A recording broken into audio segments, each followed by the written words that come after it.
Thank you. And of course, today is Veterans Day, and the cold weather did not stop people from checking out Tulsa's Veterans Day Parade, other Veterans Day parades across the area as well. And today we are honoring our veterans by talking about help and resources and projects happening in our community. Here with us this afternoon is Representative Hern, and he is very tied to the veteran community here in Green Country and across the state. So thank you for joining us this afternoon. We wanted to kind of shine a light on some of the work that your office is doing and the difference that you're making and how you're kind of staying connected to our veterans and helping our veterans. But before we get going on all of that, I wanted to kind of pick your brain about how you became connected with veterans and why you obviously care so much. Well, as an Air Force brat, my dad served 22 years in the Air Force, 3 tours in Vietnam, and so I spent the first almost 9 years of my life on Air Force bases. I was born on Air Force Base. Well, just when you think about the freedoms that we have in this country, we wouldn't be able to experience those, our liberties and our freedoms, if not for the 1% who give back every single day to protect our freedoms and liberties around the world. And so it's quite an honor to do that, just trying to remember, stay grounded in what really matters the most. And, their families, too, obviously making huge sacrifices as well. Yeah, it had a tremendous impact on my family. When my dad went to Vietnam for the 3rd time, my mother, who had 2 young kids, myself and my younger brother, and decided that she didn't want to be in that life anymore. So it changed our life forever. And those kind of sacrifices go on and on every single day.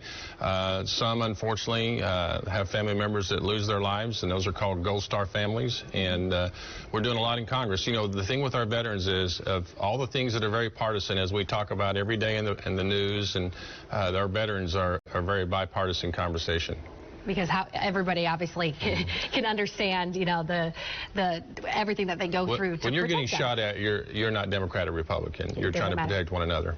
And that is the beauty of it. And we want to make sure that we are honoring our veterans and in different ways that you are doing that. I'd like to talk about your Veterans History Project and kind of how you got involved in that and some of the stories that you've learned. Yeah, it started in 2000 by the Library of Congress, and it's about taking stories from our veterans around the country and forever putting those digitized in the Library of Congress for our children and grandchildren and on into our future to be able to look back at these war heroes, many of them for World War II right now, and our Gold Star families, to talk to them about the families, about the ones that they lost, and also the World War II veterans that are dying at a very quick rate now. And so we had a chance to talk to 16 of them back in May and put this in, and actually just got it submitted to the Library of Congress. So it's quite an honor. It's something we're going to do every year. We're also honoring every month the Veteran of the Month.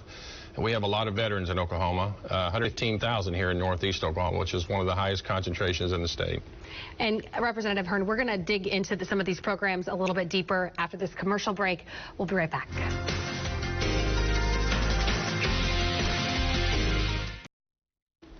Welcome back. We are continuing to talk about celebrating and honoring our veterans. And here with us today is Representative Hern, sharing all of the work that he and his office does for veterans and his close connection to the veteran community. And we were talking about the History Project, and you got to share the stories of 16 different veterans. Of all of them, what story stood out to you the most? Well, probably for me, these were supposed to be 30 minutes to an hour, and I did personally Arliss Cole. And Arliss, his family from Poto, Oklahoma, and he served. Many of you have seen the movie Pearl Harbor. He actually served on the USS Wisconsin, which was set right next to USS Oklahoma. Saw this firsthand. Many of you remember the story about the cook, Cuba Gooding Jr. He knew that person personally. Wow. And actually was one of the gentlemen that carried him out of the bowels of the ship.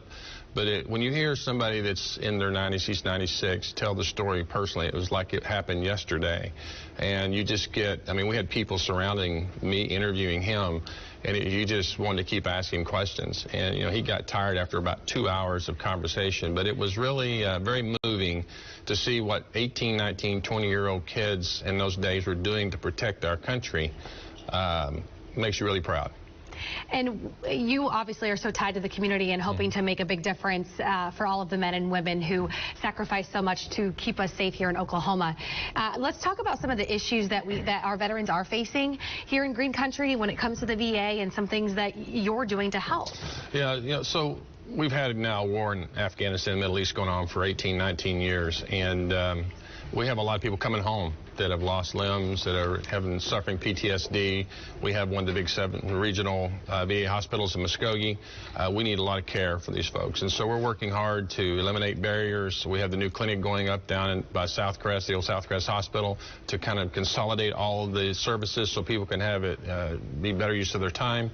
But recognizing the Gold Star family so that their tuitions can get given to these kids. We have Folds of Honor here that we've done some work with, but there are a lot of great things going on to help our veterans around here.